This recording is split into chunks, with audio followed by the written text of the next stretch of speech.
నేను దేవిప్రియ దగ్గర ఇంగ్లీష్ నేర్చుకున్నాను స్కూల్లో. బాల్ బ్యాడ్మింటన్ ఆడేటప్పుడు అది కూడా నేర్చుకున్నాను ఆయన దగ్గర. ఇప్పటి వరకు మేము మర్చిపోము. 6th క్లాస్ నుంచి 11th వరకు చదివాను. అండ్ నేను మెల్బర్న్లో ఉంటాను, ఆస్ట్రేలియాలో. ఈ ఫంక్షన్ ఉందని చెప్పి దీనికోసం ప్రత్యేకంగా ఇక్కడికి వచ్చాము హైదరాబాద్ నుంచి. And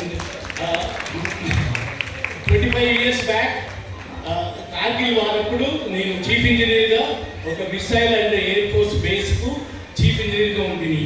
and we love this boy, my friend Devipriya. God bless you. గట్టిగా చెప్పండి సార్, గట్టిగా. వాళ్ళు ఎంత ప్రేమతో వచ్చారండి వాళ్ళు. నెక్స్ట్ సభకి అధ్యక్షులు జల్లా లక్ష్మీనారాయణ గారు, ముఖ్య అతిథి సోమ నరసింహారావు గారు, ఆ పెద్దలందరూ వేదికపైకి ఆశీలు కావాలి సార్.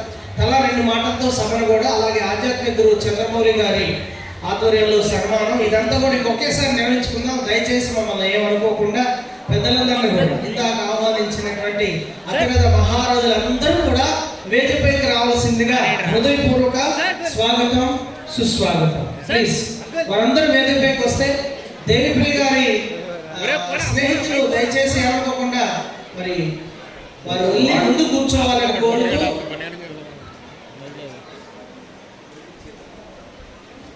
అలాగే దేవిప్రియ గారి మేనల్ని త్వరగా రావాలి. శేఖర్ బాబు గారు, పొన్నయ్య గారు వారు త్వరగా వస్తే ఆధ్యాత్మిక గురువు గారు వారిని సత్కరిస్తారు. వారితో పాటుగా వేదిక మీద ఉన్న హైదరాబాద్ నుంచి మోహన్ గారు, ఖమ్మం నుంచి సల్మాన్ గారు, అల్లుళ్ళు వాళ్ళు, అదేవిధంగా శేఖర్ గారు, పొన్నయ్య గారు కూడా ఉన్నారు.